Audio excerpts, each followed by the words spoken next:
মরা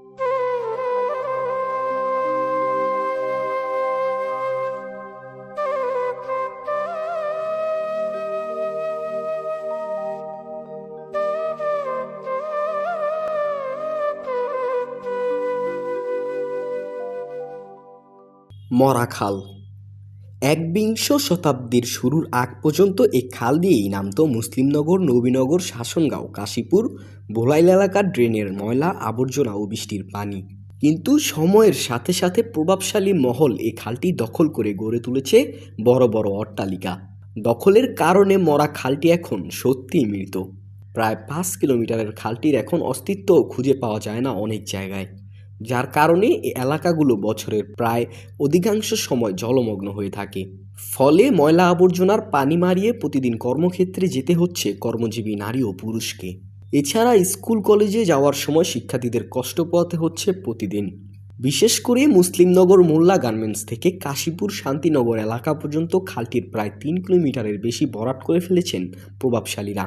শাসনগাঁও ও ভোলাইল এলাকা দিয়ে খালটির পাশ দিয়ে বেশ কয়েকটি বড় শিল্প প্রতিষ্ঠান গড়ে উঠেছে। এইসব শিল্প প্রতিষ্ঠানের মধ্যে এনআর গ্রুপ, ক্রনি গ্রুপ উল্লেখযোগ্য। এসব প্রতিষ্ঠান নিজেদের স্বার্থে খাল ভরাট করে ভবন গড়ে তুলেছে, যার কারণে পানি প্রবাহ বন্ধ হয়ে গেছে। স্থানীয়দের অভিযোগ, দখল আর দূষণে প্রায় 12 কোটি এলাকার পানি নামার জন্য যে খালটি ছিল সেটি এখন আর নেই, যার কারণে একটু বৃষ্টি হলেই মুসলিমনগর, নয়াবাজার, শান্তিনগর, ভোলাইল, মুসলিমনগর দক্ষিণপাড়া, শাসনগাঁও সহ বিভিন্ন এলাকার রাস্তাঘাট পানিতে তলিয়ে যায়। ড্রেনের উপচে পড়া পানি রাস্তায় জমে থাকার কারণে হাঁটাও প্রায় দুষ্কর, আর দুর্গন্ধযুক্ত পানির কারণে ছড়াচ্ছে পানিবাহিত বিভিন্ন রোগ। ময়লা পানি মারিয়ে প্রতিদিন B6 শিল্পনগরীর হাজার হাজার শ্রমিকরা তাদের কর্মক্ষেত্রে যাচ্ছে। দীর্ঘ কয়েক বছর ধরে এই অবস্থা থাকলেও অতীতের সরকার এদিকে কোনো নজর দেননি। জলাবদ্ধতা দূরকরণে কোনো ভূমিকা রাখেননি জনপ্রতিনিধিরা। নারায়ণগঞ্জ মহানগর শ্রমিক কল্যাণ ফেডারেশনের সভাপতি হাফেজ আব্দুল মুমিন জানান, আপনারা জানেন যে মরা খাল, আজ থেকে প্রায় 20 বছর আগেও এই খালে মাছ পাওয়া যেত এবং আপনিও এই এলাকারই বাসিন্দা, আমি যতটুকু জানি। আমরা নিজেরা সেখানে মাছ ধরেছি। তো সেই খালটি এখন শুধু প্রবাহ বন্ধ এটাই না, ড্রেনের ময়লার দূষিত পানি এবং বিসিক শিল্প এলাকার যে বর্জ্য আছে, ডাইংয়ের যে পানি, সব পানি এখানে পড়ে। তো পড়া এটার আপত্তির চাইতে বেশি হলো এইটার যদি প্রবাহটা ঠিক থাকতো, পানির চলাচলটা যদি ঠিক থাকতো, তাহলে এই জলাবদ্ধতাটা আমাদের সৃষ্টি হতো না।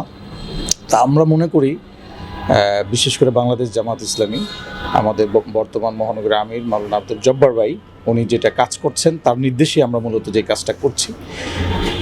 এই মরা খালটাকে কিভাবে উদ্ধার করা যায়, এই মরা খাল উদ্ধারে কি কি প্রতিবন্ধকতা সৃষ্টি হয়েছে বা কি কি কারণে মরা খালটা পানি জমাবদ্ধ থাকে, এই জিনিসগুলো আমরা ফাইন্ড আউট করার চেষ্টা করছি।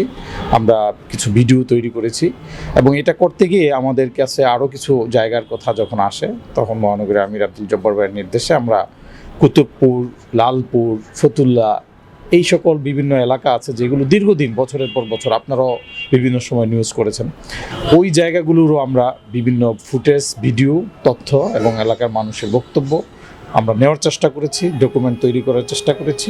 খুব শীঘ্রই যথাযথ কর্তৃপক্ষের কাছে তা হস্তান্তর করা হবে মহানগরী জামাতের পক্ষ থেকে। এবং আমরা তো রাজনৈতিকভাবে এটাকে কিছু করতে পারবো না, কিন্তু এটা কাজটা যেন হয় সেই জন্য যা করার রাষ্ট্রের যেই অর্গানগুলো আছে এটার সাথে জড়িত, আমরা যেই জায়গাগুলোকে হিট করব এবং সেই জায়গাগুলোকে নক করব, সেই প্রিপারেশন নিচ্ছি। মোহাম্মদ রাকিবুল হাসান, উজ্জীবিত বাংলাদেশ, নারায়ণগঞ্জ।